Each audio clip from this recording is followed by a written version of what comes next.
আমরা শেরপুরের ঘটনার গতকাল থেকে ধরে এবং আজ সারাদিন এর যে পরবর্তী যে ঘটনাগুলো সেগুলো আমরা লক্ষ্য করলাম। আসলে গতকালকে আমরা যদি সেটি বলি যে আপনাদের আমির ডক্টর শফিকুর রহমান বলেছেন এই ঘটনা ইঙ্গিত করে অন্যের বিজয় সহ্য হয় না, কিন্তু বিএনপির অভিযোগ আপনারা প্রশাসনের অনুরোধ উপেক্ষা করে জোর করে রাস্তা দিয়ে গেছেন এবং আগে থেকেই সব চেয়ার দখল রেখেছিলেন। মাইকে বারবার জামায়াত কর্মীদের শান্ত হওয়ার অনুরোধও করা হচ্ছিল। এই যে সংঘাতটা, এই সংঘাত এড়ানোর আর কোনো উপায় ছিল কিনা? জি, আসসালামু আলাইকুম। ধন্যবাদ আপনাকে। আজকে আমাদের জন্য টিভিকে ধন্যবাদ জানাচ্ছি। আসলে গতকাল ঘটনার একটা মর্মান্তিক ঘটনা, যে একটি নতুন বাংলাদেশে, একটি স্বাধীন বাংলাদেশে এইভাবে প্রকাশ্যে দিবালোকে এভাবে একজন মানুষের উপরে আক্রমণ করে তাকে নিহত করা, এটা 28শে অক্টোবর কে হার মানিয়েছে। এটা আসলে একটা স্বাধীন দেশে আমরা কখনো এটা প্রত্যাশা করি না, এবং একজন মানুষের গ্যাপ থাকতে পারে বা ভুল হইতে পারে, সেটা স্বাভাবিক বিষয়। কিন্তু যদি তাদের তো এটা কি বিষয় না, এটা প্রশাসন আছে, প্রশাসনকে বলবে। এখানে প্রশাসন আইনের দায়িত্ব আমাদের প্রতিপক্ষ নিবে কেন? সেটা আসলে নিঃসন্দেহে এগুলো একটি পরিকল্পিত ঘটনা। তারা মনে করছেন যে হুমকি দিয়ে হামলা করে শহীদ করে আমরা মানে জনপ্রিয়তা, দাঁড়িপাল্লা জনপ্রিয়তা থামিয়ে দিবেন, এটা বাংলাদেশে সম্ভব নয়। কারণ তরুণরা জেগে গেছে এবং তরুণরা তাদের উই ওয়ান্ট জাস্টিস, তাদের স্লোগানকে বাস্তবায়ন করবে, এটা হচ্ছে বাস্তবতা। তো এখানে তরুণরা এবং সারা দেশে যেভাবে দাঁড়িপাল্লার পক্ষে মানুষের একটি গণজোয়ার পরিণত হয়েছে, সেক্ষেত্রে নির্বাচনকে বানচাল করার জন্য একটা গোষ্ঠী কিন্তু লেগে গেছে। এজন্য এক্ষেত্রে আমি মনে করি যে নির্বাচন কমিশনের একটা বড় দায় রয়েছে সেখানে, এবং সেখানে নির্বাচন কমিশন সেখানে, এবং এখনো শুনতেছি ওখানে ঘটনার সাথে সংশ্লিষ্ট যারা, তাদেরকে এখনো গ্রেপ্তার করা হয়নি। তো সেক্ষেত্রে তাদের উচিত এখন দ্রুত এগুলো সঠিক পদক্ষেপ নেওয়া, এবং সারা দেশে প্রার্থী এবং যারা নির্বাচনী কার্যক্রমে অংশগ্রহণ করছেন তাদের নিরাপত্তা প্রশাসনকে দিতে হবে, এবং এটা সুষ্ঠু একটা লেভেল প্লেইং পরিবেশ তৈরি করা নির্বাচন কমিশনের দায়িত্ব। সেক্ষেত্রে এই ক্ষেত্রে নির্বাচন কমিশনের মূল দায়িত্ব পালন করতে হবে, এবং এক্ষেত্রে আইন শৃঙ্খলা বাহিনীকে আরো সতর্ক হওয়া দরকার, এবং প্রতিপক্ষকে যারা এই ঘটনার সংশ্লিষ্ট তাদেরকে এমন ভাবে আইনের আওতায় নিয়ে আসা দরকার, যেহেতু দ্বিতীয় কোন ঘটনা তার করতে সাহস না করে।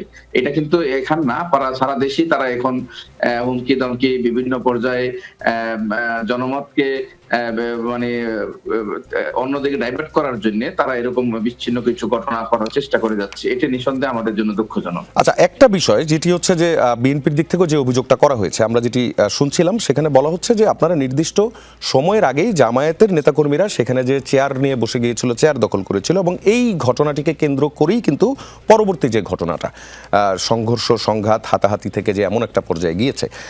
এবং আরো একটি বিষয় বলা হচ্ছে, সেটা হচ্ছে সেখানে বিএনপি নেতাকর্মীরা যারা ছিলেন তারা জামায়াতের নেতাকর্মীদেরকে তারা ঠান্ডা করার চেষ্টা করেছেন, তাদের হাতে পায়ে ধরে বলেছেন যে আপনারা প্লিজ এখান থেকে করবে, অথবা কোনো ধরনের সংঘাতে জড়াবেন না। এই ধরনের কথাগুলো বিএনপির দিক থেকে দাবি করা হচ্ছে। আসলে ওই সময় কি হয়েছিল, ঘটনাটা কি ছিল?